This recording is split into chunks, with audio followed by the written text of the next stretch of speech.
рюкзагымда не бар деген видео түсіремін. Білмеймін, өзіме осындай видео қараған қызықты, сондықтан да сіздерге де осындай видео қараған қызықты деп ойлап, осы видеоны түсіріп жатырмын. Мен негізі сумканы сабақтарға байланысты ұстаймын. Мысалы алар болсақ, 8 сабақ бар күні мен үлкен рюкзак ұстасам, 8 сабақ бар күні мен үлкен рюкзак ұстасам, ал 6-7 сабақ болатын кезде мен кішкентай сабақ ұстаймын. Бүгін деген мен осы кішкентай рюкзактың ішінде не бар екенін көрсетемін, себебі бүгін бізге 7 сабақ болды. Бұл рюкзакта кішкентай және үлкен отделасы бар. Бұл сумка жайлы айтатын болсам, мен білмеймін қай жақтан алғанымды. Бірақ өзі кішкентай болғанмен де іште көп нәрсе сияды. Кішкентай замогынан бастайтын болсам,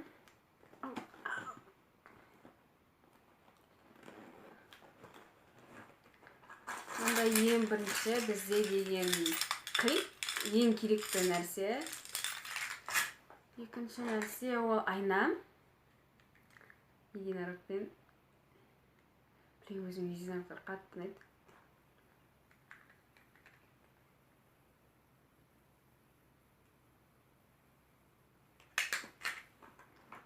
Одан кейін менде духи, ішінде аз қалды.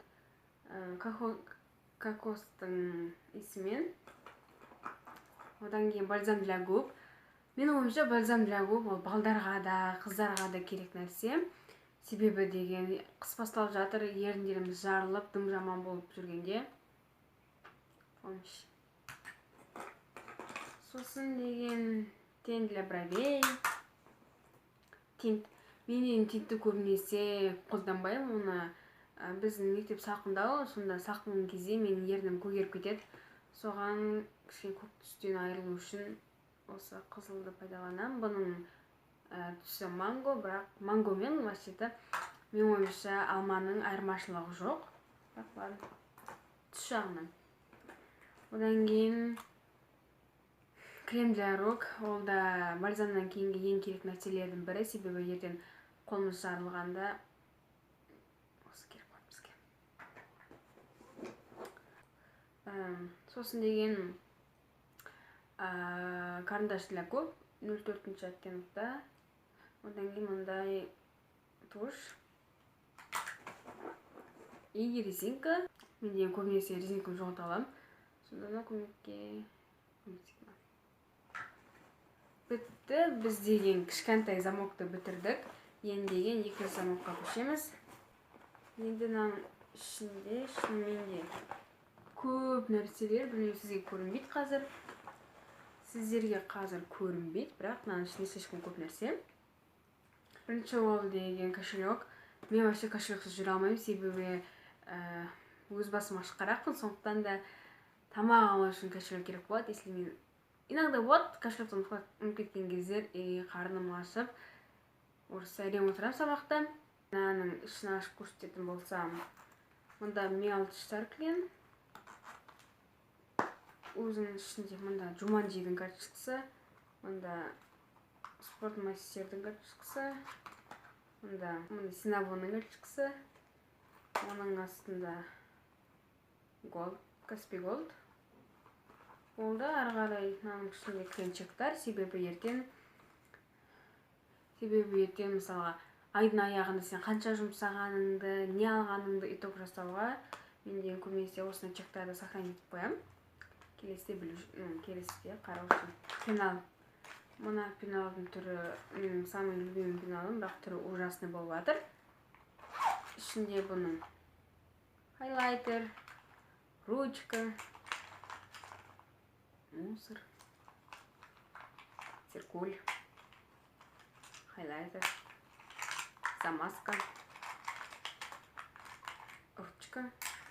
И тағы да куча сондай тағы нәрселер, которые никому не интересно. Одан кейін футляр. Менің көзім нашар, сондықтан да мен деген очки тағам. Очкиді мен деген көбінесе таға бермеймін. Мен тек қана сабақтарда, кинотеатрға барған кездерде тағам. Былайынан көп тақпаймын. Одан кейінгі нәрсе ол батончик. Мен де жаңа айтып кеткендей, таңертең мен тамақ жегенді ұнатпаймын, сондықтан да мектепте қарным ашқан кезде столовыйға барам. Столовыйда мен тоймасам, соңғы сағаттарға қарай уже батончик жеймін. Мұнда қазір менде киткат. Бүгін жеген жоқпын, себебі біз бүгін ерте тарап кеттік. И одан кейін мұндағы қалай көрсететінді 2 отделенияда наушник и тағы бір наушник. Мынаның зарядкасы бітіп қалған кезде мынаны қолданамын, себебі мынаның зарядкасы қашан бітетінін білмеймін. Стикер самый важный нәрсе, себебі мұғалімдер деген сабақты кім жоғалып екенін сұрайды, сонда жас берулерін сұраған кезде или раптып сұраған кезде осыдан жыласында бере бересің. Одан кейін мен деген әр уақытта влог түсіріп бастап қалуым мүмкін. Мысалға, ертең отырып влог түсіру деп шешіп қалуым мүмкін, бірақ қасында сондықтан всегда мен қасымда камера жүреді. Міне бұл камера Canon. Мен мұнда көбінесе влогтар түсіремін.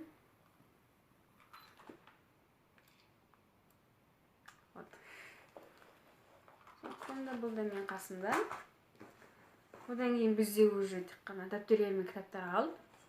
Дәптерлерде алгебра, черновик. Черновикке деген сабақтар болмай тұрған кезде осында сурет салам, бір нәрсе жазам, 2 бет керек кезде осыдан жұлып алам. Бәрі осы деп черновиксіз вообще. Одан кейін қазақ тілі, Қазақстан тарихы, қазақ тілінің кітабы.